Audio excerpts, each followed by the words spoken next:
ঢাকা থেকে বাড়ির উদ্দেশ্যে রওনা দিলাম ভান্ডারিয়াতে। পথে যাওয়ার সময় দেখি এত সুন্দর কাশফুল রাস্তার দুধারে। বাড়িতে এসে বিকেলবেলা বান্ধবীকে বললাম বের হব। এই যে আমাদের পুরনো ব্রিজ, ওভারব্রিজ। নতুন ব্রিজ থাকা সত্ত্বেও এই ব্রিজে রয়েছে অনেক স্মৃতি। আজকে আমার অনেক ভালো লাগছে। অনেক দিন পর আমার শহর, মানে আমার প্রাণের শহর ভান্ডারি এসেছি।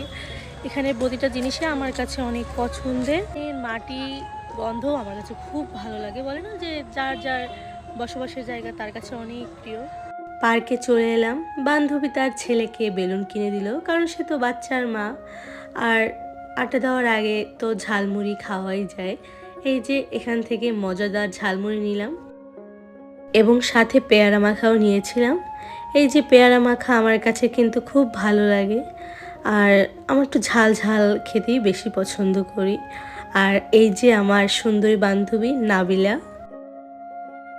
বিয়ের আগের এবং বিয়ের পরের জীবন কিন্তু একদমই ভিন্ন। সবাই যার যার জীবন নিয়ে ব্যস্ত, তার মধ্যেও নিজেরা একটু সময় বের করলাম নিজেদের জন্য, ঘুরতে যাওয়ার জন্য। এই যে তারপর ঝালমুড়ি খেয়ে নিলাম।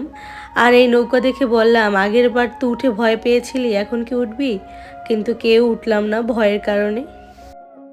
সন্ধ্যার আগে আগে আমরা চলে এলাম রিজার্ভ পুকুর।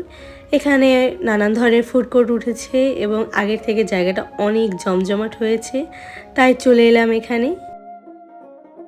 এখানে নানান ধরনের খাবারই পাওয়া যায়। এখানে এক আন্টিকে দেখছি চিতই পিঠা ভাজছে গরম গরম। আর এখানে তো বেগুনির চপ আমার সেই পছন্দ, আর সাথে নিয়েছিলাম পেঁয়াজু। এই যে পেঁয়াজু আর বেগুনি নিয়ে কিন্তু খেতে বসে পড়লাম একদম গরম গরম।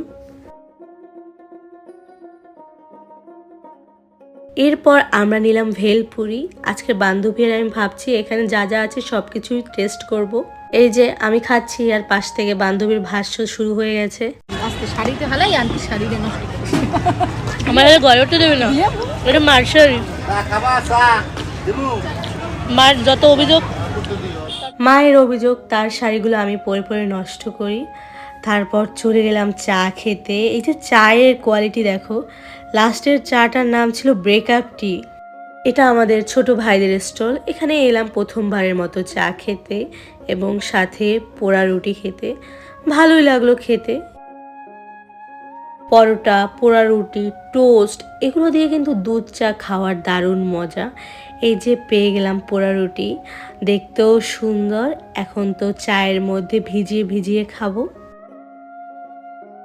বান্ধবী আর আমি দুজনেই চা পছন্দ করি। ভাবলাম এরপর মালটা চা সেটাও খেয়ে দেখি, ব্রেকআপ টিটা নইলে আর একদিন খাবো।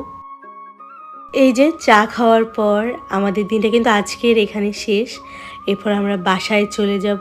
আজকের দিনটা এ পর্যন্ত। ভালো থাকবেন, টাটা।